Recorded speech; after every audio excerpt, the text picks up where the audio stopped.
Bismillahirrahmanirrahim. Assalamualaikum warahmatullahi wabarakatuh. Shalom, Om Swastiastu, Namo Buddhaya, salam kebajikan untuk kita semua. Yang terhormat Ibu Asniwati SMSI selaku dosen pengampu. Perkenalkan, nama saya Nur Amni Zakirah dengan NIM 22090350105 dari Manajemen C tahun 2022. Pada kesempatan kali ini saya akan menjelaskan mata kuliah akuntansi manajerial tentang materi harga pokok pesanan sebagai nilai UTS. Pertama-tama saya akan membahas tentang pengertian metode harga pokok pesanan. Metode harga pokok pesanan digunakan oleh perusahaan yang memproduksi barang berdasarkan pesanan dalam metode ini biaya-biaya produksi dikumpulkan untuk pesanan tertentu dan harga pokok produksi persatuan dihitung dengan cara membagi total biaya produksi untuk pesanannya untuk pesanan tersebut dengan jumlah satuan pokok dalam pesanan yang bersangkutan. Lalu ada siklus akuntansi biaya dalam perusahaan manufaktur, dan ini terbagi menjadi dua. Yang pertama siklus pembuatan produk dan yang kedua siklus biaya. Di siklus pembuatan produk terdapat beberapa turunan atau step. Yang pertama pembelian dan penyimpanan bahan baku. Lalu yang kedua pengelolaan bahan baku menjadi produk jadi.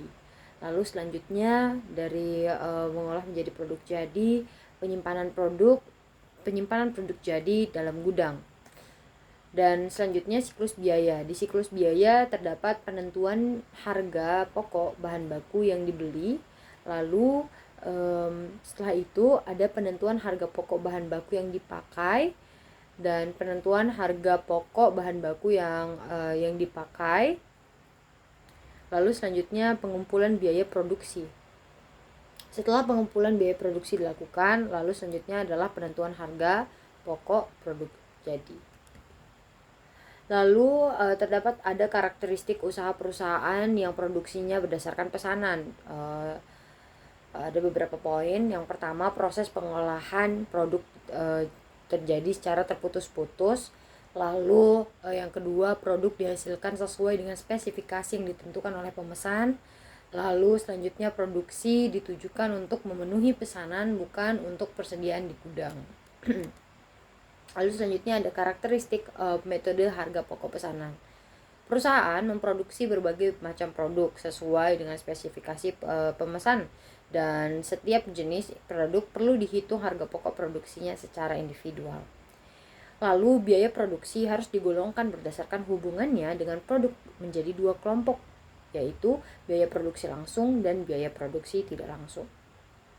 Biaya produksi langsung terdiri atas biaya bahan baku dan biaya tenaga kerja langsung, sedangkan biaya produksi tidak langsung disebut dengan istilah biaya overhead pabrik.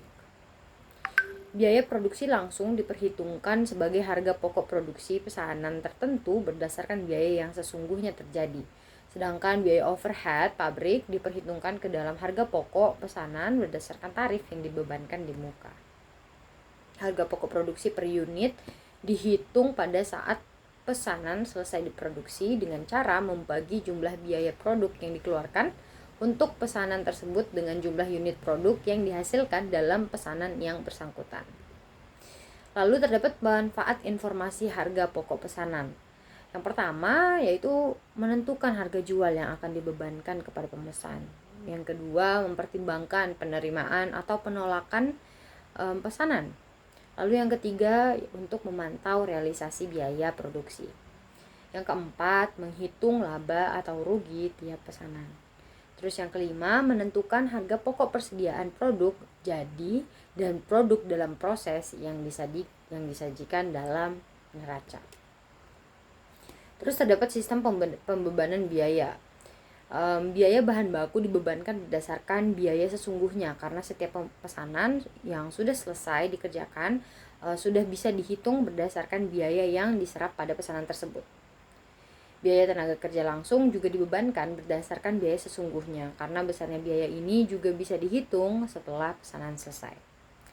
Biaya overhead pabrik dibebankan atas dasar tarif, sebab biaya ini sebagian bisa dihitung setelah pesanan selesai dan sebagian lagi baru bisa dihitung setelah berakhirnya periode akuntansi seperti biaya depresiasi. Lalu terdapat proses pengolahan, di mana proses produksi melalui satu tahap pengolahan. Karena hanya melalui satu tahap, maka biaya yang terjadi tidak perlu diberi identifikasi departemen yang mengeluarkan biaya tersebut. Lalu terdapat proses produksi melalui satu tahapan produksi, di mana akan terjadi transfer produk selesai dari departemen sebelumnya ke departemen lanjutan. Dan harga pokok yang dikeluarkan departemen pemberi akan menjadi harga pokok departemen penerima, sehingga perlu diberikan identifikasi masing-masing biaya yang masuk proses produksi agar dibedakan departemen mana yang mengeluarkan biaya tersebut. Sekian presentasi saya tentang materi harga pokok pesanan. Kurang lebihnya saya mohon maaf. Semoga Ibu dapat berkenan dengan presentasi yang saya jelaskan. Akhir kata, wassalamualaikum warahmatullahi wabarakatuh.